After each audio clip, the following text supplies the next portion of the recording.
नमस्कार छात्रों, जय हिंद, वंदे मातरम। स्वागत है आप सभी का हमारे YouTube channel bright future commerce classes में। छात्रों, आज हम पढ़ेंगे business study chapter number 3 class 12 part 2। Part 1 हम इस चैप्टर नंबर 3 का बिजनेस एनवायरनमेंट पढ़ चुके हैं। पिछला वीडियो आपको मिल गया होगा। अगर आपने इसी चैप्टर का पार्ट 1 नहीं पढ़ा है तो इस वीडियो को डिस्क्रिप्शन में जाकर लिंक देख लें, वहाँ से आप अपना स्टडी कर सकते हैं। आज हम पढ़ेंगे class 12 business study chapter number 3 का ही part 2, economic reform, new industrial policy या न्यू इकोनॉमी पॉलिसी 1991। ये क्या, इस पर डिस्कस करते हैं। तो आफ्टर इंडिपेंडेंट कंट्री हमारा जैसे ही इंडिपेंडेंट हुआ तो कंट्री का जो इकोनॉमी था वो बहुत ही ज़्यादा डाउन हो चुका था।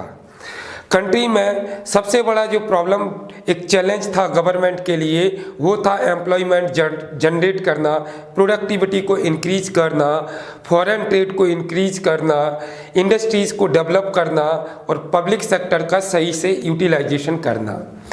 बहुत सारी डिफ़िकल्टीज से इंडिया गुजर रहा था।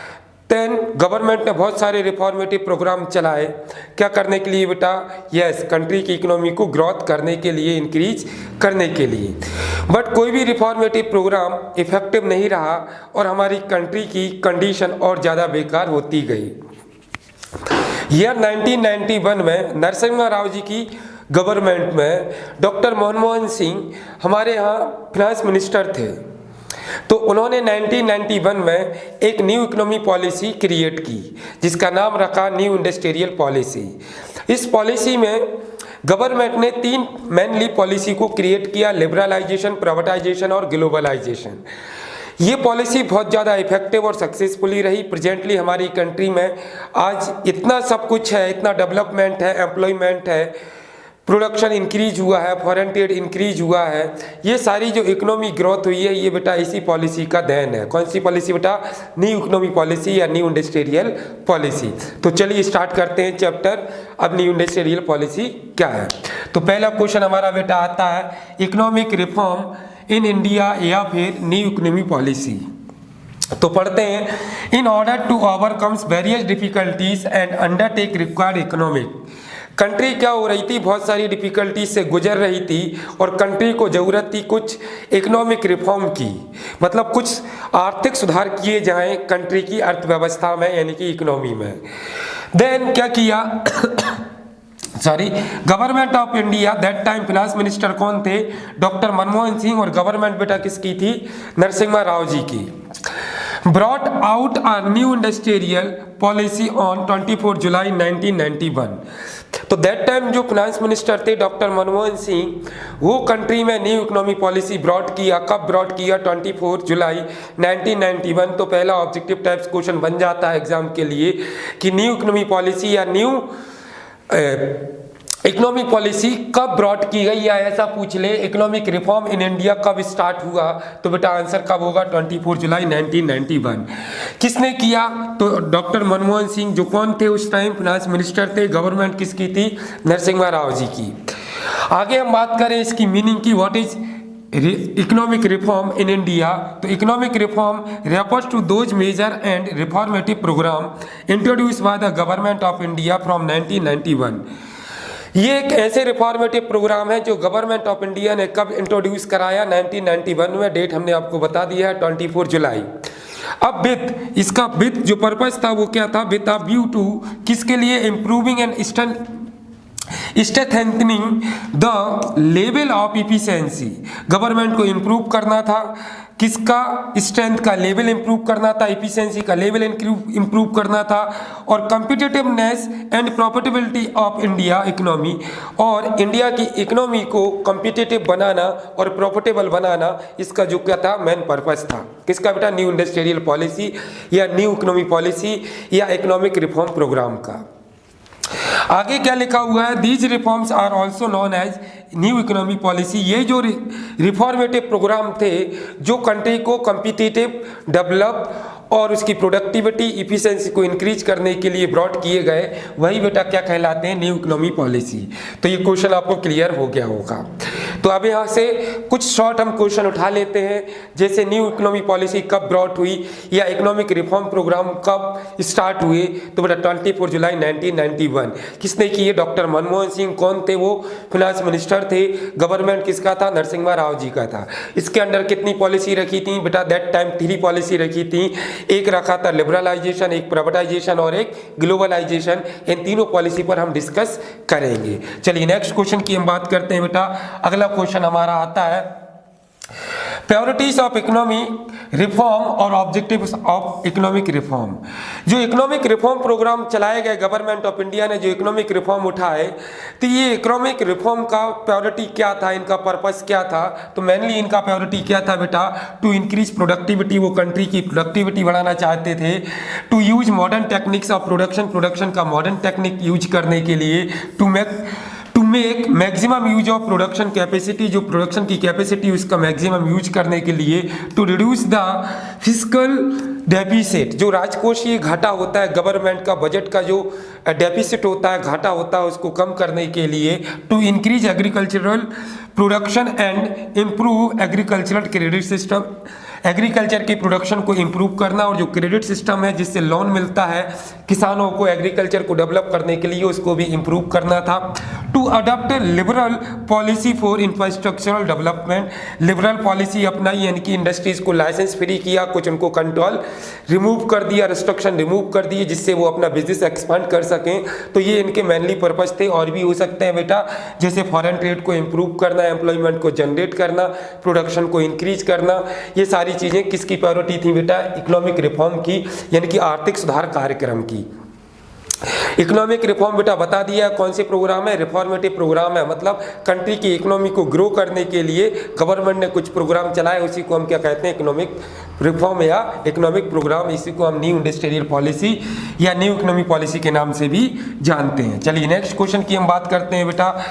सेंटर फॉर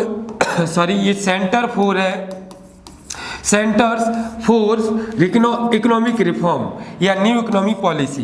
बेटा तो न्यू इकोनॉमी पॉलिसी या इकोनॉमिक रिफॉर्म में हमने ये पॉलिसी क्रिएट की गवर्नमेंट ने, एक लिबरलाइजेशन, प्राइवेटाइजेशन, ग्लोबलाइजेशन और मॉडर्नाइजेशन।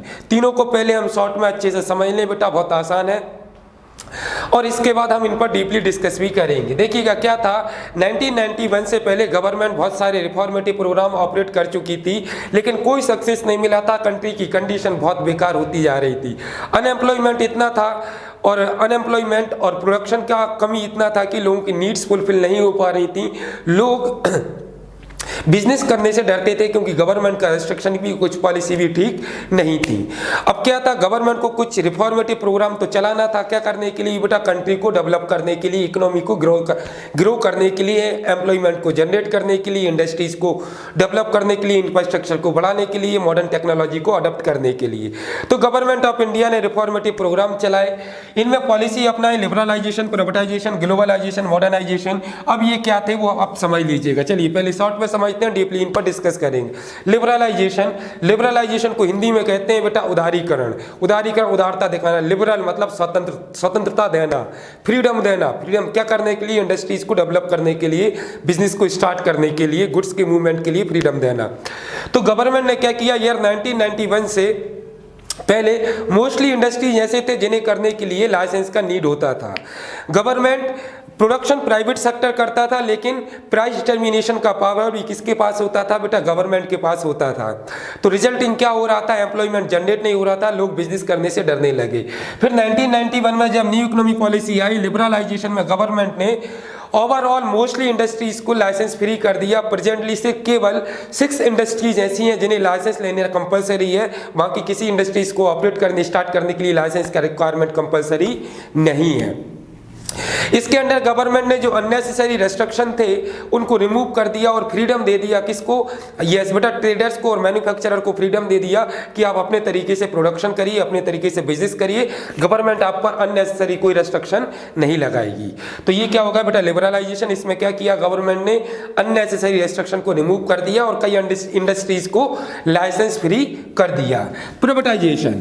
अब ईयर 1991 से पहले मोस्टली जो इंडस्ट्रीज थी बेटा वो गवर्नमेंट के अंडर में थी, वो पब्लिक सेक्टर में थी, यानी कि गवर्नमेंट का जिस पर कंट्रोल होता था। रिजल्टिंग प्राइवेट सेक्टर का इन्वेस्टमेंट कम था। क्या होता है, पब्लिक सेक्टर्स को मैनेज करना गवर्नमेंट अच्छे से मैनेज नहीं कर पाती। आप देखते हैं गवर्नमेंट मशीनरी की क्या हालत होती है। तो गवर्नमेंट ऑफ इंडिया ने 1991 न्यू इकोनॉमी पॉलिसी में एक और पॉलिसी क्रिएट की जिसका नाम था प्राइवेटाइजेशन। इसके अंडर गवर्नमेंट ने अपने पब्लिक सेक्टर्स को प्राइवेट सेक्टर में कन्वर्ट कर दिया, यानी गवर्नमेंट अपनी सरकारी कंपनियों को निजी कंपनियों के हाथ में सौंपती गई। ये क्या हो गया बेटा, प्राइवेटाइजेशन हो गया। फिर ग्लोबलाइजेशन में हमने फॉरेन, अब सब कुछ हो गया था देश के अंदर, अब हमें फॉरेन ट्रेड पर फोकस करना था, विदेशी व्यापार को बढ़ाना था। तो गवर्नमेंट ने इसी पॉलिसी में ग्लोबलाइजेशन का एक पॉलिसी बनाया और बैरियर्स मतलब डिफरेंट टाइप की कंट्रीज से एक नेगोशिएशन किया, संधि की, एग्रीमेंट किया कि हम किसी भी कंट्री में बिजनेस कर सकते हैं, वो हमारी कंट्री में आकर बिजनेस कर सकते हैं। इसका जो मेन पर्पस था वो फॉरेन ट्रेड को इंक्रीज करना था। ग्लोबलाइजेशन का मतलब होता है ओवरऑल वर्ल्ड को एक मार्केट के रूप में देखना। अब आता है मॉडर्नाइजेशन। इसके अंदर हमने न्यू टेक्नोलॉजी, प्रोडक्शन की न्यू टेक्नोलॉजी को अडॉप्ट किया ताकि प्रोडक्शन कम कॉस्ट में हो सके और प्रोडक्शन का प्रोडक्टिविटी बढ़ा सके और प्रॉफिट अर्न हो सके और इकोनॉमी ग्रो हो सके। तो ये बेटा न्यू इंडस्ट्रियल पॉलिसी में, न्यू इकोनॉमी पॉलिसी में, इकोनॉमिक रिफॉर्म में गवर्नमेंट ने पॉलिसी बनाई। अब इन पर हम डिस्कस कर लेते हैं एक एक करके, इनके ऑब्जेक्टिव क्या थे, उनकी मीनिंग क्या है। चलिए तो पहला क्वेश्चन आ जाता है, पहला हमारा पॉइंट आ जाता है न्यू इकोनॉमी पॉलिसी में मीनिंग ऑफ लिबरलाइजेशन। लिबरलाइजेशन क्या है? Liberalisation means removing unnecessary restriction for the movement of goods and services and make economy more competitive.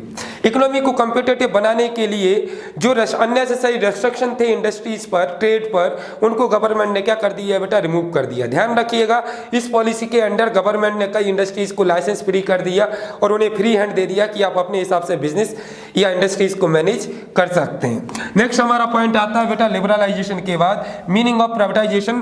Presently आप प्राइवेटाइजेशन में सबसे ज्यादा देखते हैं पार्लियामेंट में आए दिन बहस होती रहती है कि गवर्नमेंट अपनी कंपनियों को बेच रही है, प्राइवेटाइजेशन कर रही है, तो इस पर डिस्कस होता रहता है। प्रेजेंटली ये वर्ड नया नहीं है। तो प्राइवेटाइजेशन क्या है? Privatisation means such an economic process, ये एक ऐसा इकोनॉमिक प्रोसेस है through which some public sector, कुछ पब्लिक सेक्टर यानी कि government company undertaking is brought either partly और completely under the private ownership. मतलब ये एक ऐसा इकोनॉमिक प्रोसेस है प्राइवेटाइजेशन जिसमें गवर्नमेंट अपने पब्लिक सेक्टर्स को किस में कन्वर्ट करती जाती है बेटा, प्राइवेट सेक्टर में कन्वर्ट करती जाती है। तो आप देखते हैं प्रेजेंटली बहुत सारी कंपनियां, बहुत सारी बैंक की प्राइवेट सेक्टर में कन्वर्ट हो गई हैं। हमारी कंट्री में एक रेलवे स्टेशन भी अब प्राइवेट हो चुका है और गवर्नमेंट अब तैयारी कर रही है रेलवे डिपार्टमेंट को क्या करने का बेटा, प्राइवेटाइजेशन करने का। तो ये हो गया बेटा प्राइवेटाइजेशन। इसके बाद हम बात करते हैं meaning of globalization. Meaning of globalization क्या है? ग्लोबलाइजेशन का मतलब है पूरे वर्ल्ड को एक मार्केट के रूप में देखना। कोई भी कंट्री किसी भी कंट्री में बिजनेस कर सकती है। तो इसका सिंपली हमने मीनिंग लिखा है globalization means integrating the whole economy with the rest of the world. पूरी इकोनॉमी, वर्ल्ड की इकोनॉमी को आपस में जोड़ देना बेटा क्या कहलाता है, ग्लोबलाइजेशन। इट्स मेन पर्पस, इसका मुख्य उद्देश्य जो है वो क्या है बेटा, प्रमोट फॉरेन ट्रेड, विदेशी व्यापार को बढ़ाना ग्लोबलाइजेशन का मेन पर्पस है। अब इसके बाद हमारा अगला टॉपिक आता है बेटा मीनिंग ऑफ मॉडर्नाइजेशन। मॉडर्नाइजेशन क्या है? Modernization is a process which take a country from undevelopment to development. इसमें हम अनडेवलप्ड कंट्री को किस में कन्वर्ट करते हैं बेटा, डेवलप्ड कंट्री में कन्वर्ट करते हैं। मॉडर्नाइजेशन अदर वर्ड में आप लिख सकते हैं means adoption the modern technology, new technology को अडॉप्ट करना ऑफ किस लिए, प्रोडक्शन एंड क्या करने के लिए बेटा, use most up to date machines and equipment so that the cost of production में भी reduce and quality of production में भी इंप्रूव। प्रोडक्शन का कॉस्ट कम हो सके और प्रोडक्शन का यानी कि प्रोडक्ट का क्वालिटी इंप्रूव हो सके, इसके लिए मॉडर्न टेक्नोलॉजी और अप टू डेट टेक्नोलॉजी का यूज करना ही क्या है बेटा, मॉडर्नाइजेशन है। तो ये चारों पॉलिसी आज प्रेजेंटली हमें देखने को मिलती हैं। इसी वजह से हमारा कंट्री आज दुनिया की इकोनॉमी में शामिल है और बहुत जल्दी दुनिया का ये पहला इकोनॉमी में बन जाएगा। गवर्नमेंट इसके लिए कई पॉलिसी बना रही है। तो चलिए स्टार्ट करते हैं नेक्स्ट क्वेश्चन की। हमारा नेक्स्ट क्वेश्चन आता है बेटा sorry, characteristics of liberalisation. Liberalization का कैरेक्टरिस्टिक्स क्या है? तो पहला, freedom to fix the price of goods and services. कोई भी प्रोड्यूसर अपनी सर्विसेज और गुड्स का प्राइस खुद ही फिक्स कर सकता है, गवर्नमेंट उस पर कोई रेस्ट्रिक्शन नहीं लगाती, बशर्ते वो ऐसा कोई प्रोडक्ट ना हो जिससे सोसाइटी या कंट्री को क्या हो, हार्मफुल हो। मतलब मोनोपोलिस्टिक कंडीशन अगर है तो उसके लिए कुछ टर्म्स कंडीशन होती है, उसको फॉलो करना होता है। अदरवाइज बाकी प्रोडक्ट का और सर्विसेज का प्राइस बिजनेसमैन आप खुद फिक्स कर सकता है। इसके अंडर क्या कर दिया, फ्री हैंड कर दिया। Simplify import and export procedure, government ने इंपोर्ट और एक्सपोर्ट का जो प्रोसीजर डिफिकल्ट था उसको सिंपल बना दिया, किसके अंडर, लिबरलाइजेशन के अंडर, ताकि फॉरेन ट्रेड को आसानी से किया जा सकते, प्रोडक्शन को बढ़ाकर फॉरेन में एक्सपोर्ट किया जा सके। इसके बाद हमारा आता है बेटा ऑब्जेक्टिव और मेजर ऑफ लिबरलाइजेशन। लिबरलाइजेशन के मेन ऑब्जेक्टिव क्या थे, उसके मेन मेजर्स क्या थे। तो पहला पॉइंट है लाइसेंस पॉलिसी, जैसा कि हम आपको बता चुके हैं लिबरलाइजेशन में मोस्टली इंडस्ट्रीज को लाइसेंस फ्री कर दिया। प्रेजेंटली ओनली 6 इंडस्ट्रीज ऐसा है बेटा जिन्हें लाइसेंस लेना कंपलसरी है, बाकी सभी इंडस्ट्रीज को लाइसेंस फ्री कर दिया। तो यहाँ पढ़ते हैं at present licensing is compulsory only for 6 industries. कौन सी 6 इंडस्ट्रीज अगर एग्जाम में पूछ ले वो कौन सी इंडस्ट्रीज हैं जिन्हें लाइसेंस लेना कंपलसरी है, तो बेटा वो alcoholic drinks, cigarettes, defence equipment, industrial explosive, hazardous chemical and drugs and pharmaceuticals, ये सारी इंडस्ट्रीज जो है 6 इन्हें लाइसेंस लेना कंपलसरी है। अदरवाइज लिबरलाइजेशन पॉलिसी के अंडर गवर्नमेंट ने मोस्टली इंडस्ट्रीज को क्या कर दिया बेटा, लाइसेंस फ्री कर दिया। Rising investment of limit for small industries, पहले जो लिमिट होती थी इन्वेस्टमेंट की स्मॉल और टिनी इंडस्ट्रीज की, कुटीर और लघु उद्योगों की, गवर्नमेंट ने लिबरलाइजेशन की पॉलिसी में क्या कर दिया बेटा, इंक्रीज कर दिया। तो यहाँ पर लिखा हुआ है according to small medium enterprises development act, small और मीडियम एंटरप्राइजेस डेवलपमेंट एक्ट कौन सा है बेटा, 2006। इसके according investment of tiny industries unit, जो टिनी इंडस्ट्रीज होती हैं मतलब बहुत छोटे इंडस्ट्रीज होते हैं जो रूरल एरिया में देखने को मिलते हैं, इनका इन्वेस्टमेंट लिमिट कितना बढ़ा दिया, 25 लाख कर दिया। स्मॉल इंडस्ट्रीज का लिमिट कितना कर दिया बेटा, 5 करोड़ कर दिया। मीडियम इंडस्ट्रीज का कितना कर दिया, 10 करोड़ लिमिट बढ़ा दिया। ये हो गया हमारा क्या, राइजिंग इन्वेस्टमेंट लिमिट बढ़ा दी, किसके under, liberalization. 4th point freedom to fix the price and goods and services, simplify import and export procedure. ये ऑब्जेक्टिव या मेजर है बेटा किसके, लिबरलाइजेशन के। इसके बाद बेटा हमारा अगला क्वेश्चन आता है इम्पैक्ट ऑफ लिबरलाइजेशन।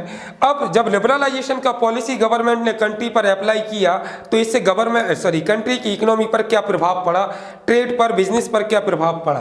तो पहला पॉइंट हो गया बेटा concession from MRTP act. MRTP act का बेटा पूरा नाम होता है, फुल फॉर्म होता है monopolistic restrictive trade practice act. इस एक्ट के अंडर गवर्नमेंट ने कुछ अमेंडमेंट कर दिए। क्या कर दिए, अमेंडमेंट मतलब कुछ चेंज कर दिए। इसके अंडर अब जिन कंपनियों का एसेट्स वर्थ, नेट वर्थ कितना है, 100 करोड़ से ज्यादा है, वो बिना किसी परमिशन के अपने प्रोडक्ट का डाइवर्सिफिकेशन और अपने बिजनेस का एक्सपांड कर सकते हैं, उन्हें गवर्नमेंट से परमिशन लेने की जरूरत नहीं होती। तो यहाँ पर लिखा हुआ है बेटा the monopolistic and restrictive trade practice act has been amended हुआ according the government has allow, इसके अकॉर्डिंग गवर्नमेंट ने अलाउ कर दिया the firm to expand and their product capacity and diversification of their activities without seeking pure permission. उन्हें permission लेने की जरूरत नहीं है अपने प्रोडक्ट का डाइवर्सिफिकेशन मतलब अगर गवर्नमेंट कोई कंपनी फर्नीचर बना रही है तो मोबाइल बना सकती है, परमिशन लेने की जरूरत नहीं है, डिफरेंट टाइप का डाइवर्सिफिकेशन कर सकती है। नाउ द कंपनी हैविंग, अब प्रेजेंटली अब कंपनी हैविंग एसेट्स वर्थ, जिनका एसेट्स वर्थ मोर देन कितना है बेटा, 100 करोड़ है। कितना है, 100 crore. No need not seek pure permission of the government for the their expansion. उन्हें परमिशन लेने की जरूरत नहीं है अपना बिजनेस को एक्सपांड करने के लिए। ये इंपैक्ट हो गया किसका बेटा, लिबरलाइजेशन का। दूसरा इंपैक्ट ये हुआ कि freedom of expansion of industries, freedom और expansion of industries from one place to another place. कोई भी कंपनी किसी भी स्टेट में जाकर, ओवरऑल कंट्री में जाकर अपना इंडस्ट्रीज डेवलप कर सकती है बेटा। ये सब किसके थ्रू पॉसिबल हो रहा है, लिबरलाइजेशन की पॉलिसी के थ्रू।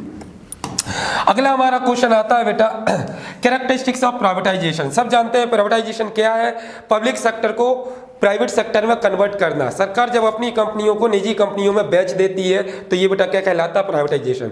हालांकि गवर्नमेंट का इसमें मोटिव जो होता है वो पॉजिटिव होता है, तो आप अपने लॉजिक से लगा सकते हैं। गवर्नमेंट को लगता है कि अगर पब्लिक सेक्टर को प्राइवेट सेक्टर में कन्वर्ट कर देंगे तो पब्लिक सेक्टर के जो इंस्टीट्यूशन है, कंपनी है, उनका अच्छे से यूटिलाइजेशन होगा, एम्प्लॉयमेंट और प्रोडक्शन दोनों ही जनरेट होंगे। हालांकि अब वो तो पॉलिटिक्स है बेटा, अपना अपना लॉजिक है। कुछ लोगों को लगता है कि भाई ये गलत हो रहा है, लेकिन मेरा ओपिनियन ये है कि प्राइवेटाइजेशन एक अच्छा प्रोसीजर है गवर्नमेंट का, जिससे गवर्नमेंट मशीनरी का मैक्सिमम यूटिलाइजेशन होगा, कंट्री ग्रो करेगा, डेवलपमेंट होगा और इससे एम्प्लॉयमेंट भी जनरेट होगा और करप्शन भी मोस्टली क्या हो जाएगा, रिमूव हो जाएगा। चलिए वो तो अलग मैटर है, फिलहाल में अपन बात करते हैं characteristics of privatization. Reducing the role of public sector and increase the role of private sector. इसका मेन पर्पस था पब्लिक सेक्टर का वर्डन को रिड्यूस करना और प्राइवेट सेक्टर के रोल को क्या करना, बढ़ाना। Next, reducing the size of government machinery. Government machinery का क्या करना है बेटा, साइज को कम करना। क्या किसके, प्राइवेटाइजेशन के यही कैरेक्टरिस्टिक्स हैं। अब यही बेटा क्या है, प्राइवेटाइजेशन के ऑब्जेक्टिव है, इम्पैक्ट है, सॉरी। अब इम्पैक्ट क्या पड़े, जब गवर्नमेंट प्राइवेटाइजेशन की पॉलिसी लाई तो इसके क्या इम्पैक्ट पड़े, क्या प्रभाव पड़े कंट्री पर। तो increase private sector investment increase हो गया। प्राइवेट सेक्टर का इंक्रीज लेवल कितना हो गया, 45% से कितना बढ़ गया बेटा, 55%, यानी कि पब्लिक सेक्टर का इन्वेस्टमेंट बढ़ने लगा। और जब इन्वेस्टमेंट बढ़ता है तो इंडस्ट्रियल एरिया डेवलप होता है, एम्प्लॉयमेंट भी जनरेट होता है, प्रोडक्टिविटी बढ़ती है, एक्सपोर्ट बढ़ता है, नेशनल इनकम जनरेट होती है और कंट्री डेवलप होती है। ये इम्पैक्ट हो गया बेटा किसका, प्राइवेटाइजेशन का। नेक्स्ट हमारा कन्वर्जन ऑफ इंडस्ट्रियल से public sector to private sector. जो कमजोर पब्लिक सेक्टर की इंडस्ट्रियल थी उन्हें किस में कन्वर्ट किया जाने लगा, जो लॉसेस में चल रही थी, जो ऑपरेट नहीं हो रही थी, उन्हें बेटा किस में कन्वर्ट कर दिया, प्राइवेट सेक्टर में। तो ये बेटा क्या होगा, इम्पैक्ट किसके होगा, इम्पैक्ट बेटा प्राइवेट सेक्टर के। अगला क्वेश्चन आता है बेटा कैरेक्टरिस्टिक्स ऑफ ग्लोबलाइजेशन। ग्लोबलाइजेशन से क्या हुआ, free flow of goods and services in all the countries. दुनिया में किसी भी कंट्री में हम बिना किसी रेस्ट्रिक्शन के अपने गुड्स को इंपोर्ट और एक्सपोर्ट कर सकते हैं। दूसरा, free flow of capital all the countries. इस पॉलिसी के अकॉर्डिंग हम किसी भी कंट्री की बैंक या किसी भी कंट्री जहां भी हमारा नेगोशिएशन हो जाए वहां से लोन ले भी सकते हैं और लोन दे भी सकते हैं। किसके अंडर बेटा, ग्लोबलाइजेशन। इसका मेन पर्पस ही था फॉरेन ट्रेड को बढ़ाना। अब क्या होता है, नेक्स्ट क्वेश्चन हमारा आता है ऑब्जेक्टिव ऑफ ग्लोबलाइजेशन। ग्लोबलाइजेशन के मेन ऑब्जेक्टिव क्या थे, तो पहला ऑब्जेक्टिव जो था increase foreign trade and global business. Global business को बढ़ाना और फॉरेन ट्रेड को बढ़ाना, जिससे कंट्री क्या हो सके, डेवलप हो सके। और भी बहुत सारे ऑब्जेक्टिव हो सकते हैं। नेक्स्ट हमारा free flow of goods and services in all countries. इसका मेन पर्पस था फ्रीली बिना किसी रेस्ट्रिक्शन के गुड्स एंड सर्विसेज को ऑल कंट्री में क्या करें बेटा, मूवमेंट करें, इंपोर्ट और एक्सपोर्ट कर सकें। तो ये ऑब्जेक्टिव होगा बेटा किसके, ग्लोबलाइजेशन के।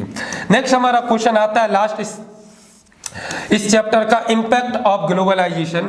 ग्लोबलाइजेशन का क्या इंपैक्ट है, ग्लोबलाइजेशन ऑफ बिजनेस। बिजनेस का ग्लोबलाइजेशन हो गया और टेक्नोलॉजी का भी ग्लोबलाइजेशन हो गया। आज आप देखते हैं प्रेजेंटली हम किसी भी कंट्री में बिजनेस को इस्टेब्लिश कर सकते हैं। कोई भी कंट्री हमारी कंट्री में आकर बिजनेस को बढ़ा सकती है, स्टैब्लिश कर सकती है। हम किसी भी कंट्री से न्यू टेक्नोलॉजी परचेस यानी कि इंपोर्ट कर सकते हैं और दूसरी कंट्री में हमारी टेक्नोलॉजी एक्सपोर्ट भी कर सकते हैं। ये इम्पैक्ट पड़ गया किसके, ग्लोबलाइजेशन के।